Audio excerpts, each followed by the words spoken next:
યાત્રાધામ અંબાજીમાં અંબાજી મંદિરના ચાચર ચોકમાંથી ગબ્બરગઢના સીધા દર્શન થાય તે માટે લઈ મંદિર ટ્રસ્ટ દ્વારા વચ્ચેની આડસો દૂર કરવાની કામગીરી હાથ ધરવામાં આવી છે. મંદિર ચાચરચોકથી ગબ્બરગઢના અખંડ જ્યોતના દર્શન શ્રદ્ધાળુઓને અંબાજીથી જ થતા હોય છે.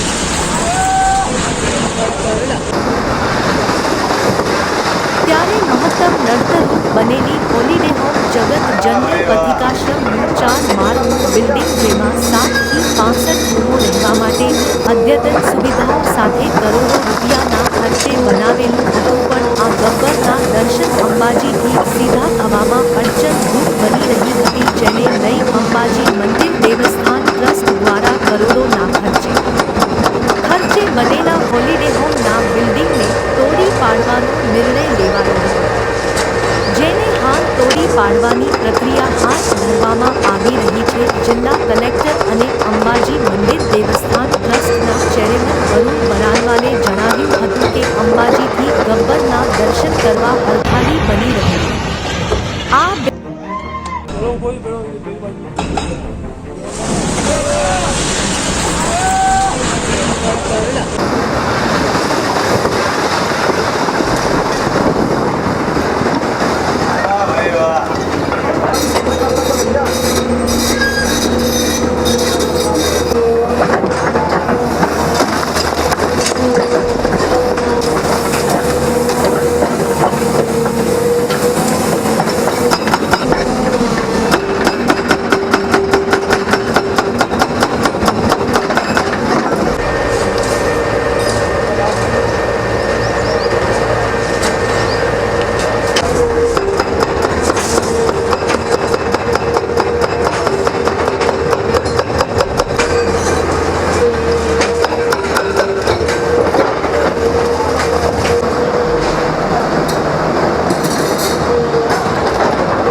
જે કામગીરી ચાલી રહી છે, વિકાસ માટેની કામગીરી ચાલી રહી છે, તેનામાં નડતરરૂપ અંબાજીથી લઈને તે ગબ્બર સુધીનું જે બ્રિજ બની રહ્યો છે તેમાં જે વચ્ચે આવતું હોલિડે હોમની અંદર જે 60 થી 65 રૂમ અને હોલિડે આવેલા છે તે તોડવાની કામગીરી ચાલી રહી છે. તે કામ અમારી કંપની રોહન માટલાવાળાને મળે છે અને એ કામ અમને મહિનાની અંદર પૂર્ણ કરવાનું છે અને આ કામ બહુ જ સરાહનીય કાર્ય કરી રહી છે સરકાર. હાલ તબક્કે મોદીની સારી કામગીરી છે વિકાસની. હાલ તબક્કે નરેન્દ્ર મોદી સાહેબની ખૂબ જ સારી કામગીરી છે સરકારની, નરેન્દ્ર મોદીની. બરાબર.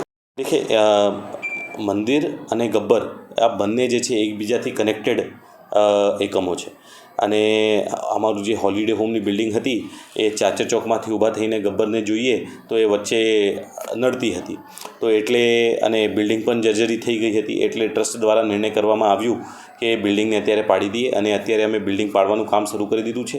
આપ લોકો આજે પણ ચાચર ચોકમાંથી હવે ઊભા થઈને જોશો તો આપને સ્પષ્ટ ગબ્બરના મંદિરનું દર્શન અહીંયા ચાચર ચોકમાંથી જ થઈ શકશે અને ભવિષ્યમાં બંને મંદિરોને જોડવા માટે સરકાર તરફથી, યાત્રાધામ બોર્ડ તરફથી, ટ્રસ્ટ તરફથી ઘણા બધા પ્રયત્નો થવાના છે, વિકાસના કામો થવાના છે. સમયાંતરે એની માહિતી અમે આપને આપતા રહીશું.